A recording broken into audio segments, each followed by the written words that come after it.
Assalamualaikum warahmatullahi wabarakatuh. Kali ini saya akan mempresentasikan mata kuliah pengantar akuntansi untuk memenuhi tugas ujian akhir semester yang bermateri tentang rangkuman perusahaan dagang. Namun pertama-tama, perkenalkan, nama saya Bintang Sulistyo Wibowo yang bernomor NIM 2892150293.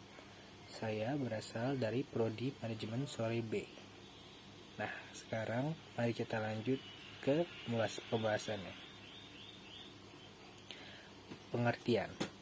Perusahaan barang dagang adalah perusahaan yang bergerak di bidang pembelian barang dagang atau produk jadi atau dalam bahasa Inggris finished goods, dan menjualnya kembali tanpa merubah bentuk dengan tujuan untuk memperoleh keuntungan atau laba.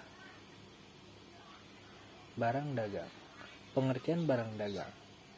Barang dagang atau dalam bahasa Inggris merchandise inventory adalah barang yang dibeli perusahaan untuk dijual kembali. Syarat penyerahan barang ada dua, yaitu 1. FOB atau kepanjangan Free On Board Shipping Point, mensyaratkan bahwa biaya angkut atau ongkos kirim barang dari gudang penjual ke gudang pembeli menjadi tanggung jawab pembeli. Lalu FOB Destination Point mensyaratkan bahwa biaya angkut atau ongkos kirim barang dari gudang penjual ke gudang pembeli menjadi tanggung jawab si penjual. Syarat pembayaran barang antara lain: 1. Tunai atau kontan, 2. N/30, 3. N/10 EOM, 4. N/EOM atau kepanjangannya End of Month. Yang terakhir 2/10 per N/30. Akun-akun khusus perusahaan dagang. 1. Akun pembelian barang. Yang 2. Akun penjualan barang. 3. Akun retur pembelian dan pengurangan harga. 4. Akun retur penjualan dan pengurangan harga. Yang kelima, akun utang dagang. Keenam, akun piutang dagang. Kedelapan, akun potongan pembelian. Yang kedelapan, akun potongan penjualan. Lalu 9, akun beban angkut penjualan. Yang ke-10, metode pencatatan persediaan barang dagang. Yang ke-11, metode fisik atau periodik atau dalam bahasa Inggris physical inventory method. Yang ke-12, metode perpetual atau terus-menerus atau dalam bahasa Inggris perpetual inventory method. Jurnal khusus. Jurnal khusus atau dalam bahasa Inggris special journal adalah jurnal yang dirancang secara khusus untuk mencatat transaksi yang bersifat sama dan sering terjadi atau berulang-ulang, dengan tujuan agar dapat bekerja secara efektif dan efisien. Jurnal khusus dalam akuntansi perusahaan dagang terdiri atas 4 macam, yaitu jurnal penerimaan kas, jurnal pengeluaran kas, jurnal pembelian, dan jurnal penjualan. Lalu selanjutnya jurnal umum. Jurnal umum atau dalam bahasa Inggris jurnal memorial adalah buku jurnal yang digunakan untuk mencatat semua transaksi yang tidak dapat dicatat dalam keempat jurnal khusus, yaitu jurnal penerimaan kas, jurnal pengeluaran kas, jurnal pembelian, dan jurnal penjualan.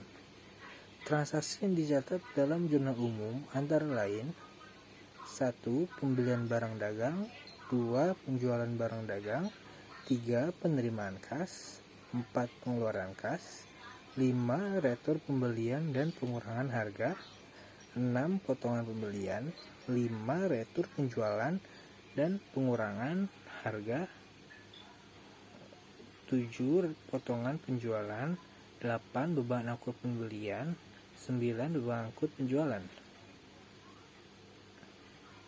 Perbedaan antara jurnal khusus dan dengan jurnal umum antara lain: Dalam yaitu jurnal umum biasanya terdiri atas 2 kolom, sedangkan jurnal khusus terdiri atas banyak kolom. Jurnal umum untuk mencatat transaksi yang bersifat insidental, sedangkan jurnal khusus untuk mencatat transaksi yang bersifat sama atau sering terjadi. Dalam perusahaan dagang terdapat 2 macam buku besar, yaitu buku besar utama atau ledger, lalu buku besar pembantu atau subsidiary ledger. Ini jurnal umum metode periodik. Contoh jurnal umum metode periodik. Soalnya adalah Maret tanggal 1 dibeli barang dagang senilai 8 juta rupiah.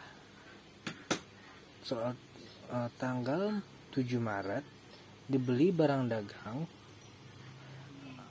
atau tidak. Maret tanggal 1 jurnalnya pembelian di debit, utang dagang di kredit.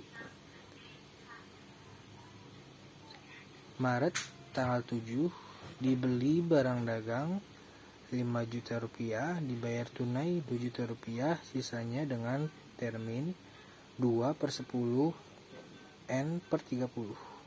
Jurnalnya pembelian di debit 5 juta, utang dagang di kredit 3 juta, pembelian di kredit 2 juta. Maret tanggal 8 dijual barang dagang 4.500.000, diterima tunai 20%-nya, sedangkan sisanya dengan syarat 2/10 N/30. Beban pokok yang dijual 3.800.000, penjualan dilakukan kepada PT Nusantara. Jurnalnya kas di debit 900, piutang dagang di debit 3.600, penjualan di kredit 4.500. Maret tanggal 10 dikeluarkan nota kredit untuk retur sebagian barang, yakni senilai 200.000 dari penjualan kepada PT Nusantara. Beban pokok penjualan sebesar 168.000. Jurnalnya retur penjualan 200.000 di debit, piutang dagang 200.000 di kredit. Lalu contoh jurnal umum perpetual. Dengan soal yang sama, Maret tanggal 1 dibeli barang dagang senilai 8 juta, jurnalnya persediaan barang dagang 8 juta.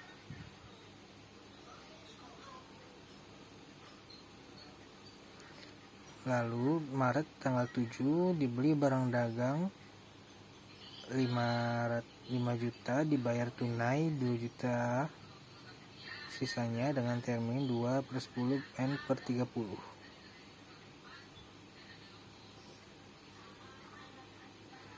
Jurnalnya persediaan barang dagang 5 juta, kas persediaan barang dagang di debit, kas di kredit 2 juta, utang dagang 3 juta. Lalu Maret tanggal 8 dijual barang dagang seharga 4.500.000, diterima tunai 20%-nya, sedangkan sisanya dengan syarat 2/10 N/30. Beban pokok yang dijual 3.800.000, penjualan dilakukan kepada PT Nusantara. Jurnalnya kas di debit 900.000, piutang dagang di debit 3.600.000, penjualan di kredit 4.500.000, beban pokok penjualan di debit 3.800.000,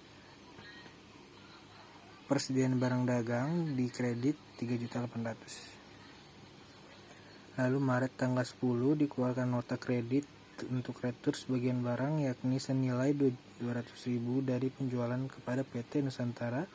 Beban pokok penjualan sebesar 168.000. Jurnalnya retur penjualan di debit 200.000, piutang dagang di kredit 200.000, Persediaan barang dagang di debit 168.000, beban pokok penjualan di kredit 168.000. Baik, cukup sampai sini presentasi saya. Terima kasih sudah menonton video saya. Maaf jika ada salah kata ataupun kesalahan di dalam video ini. Wassalamualaikum warahmatullahi wabarakatuh.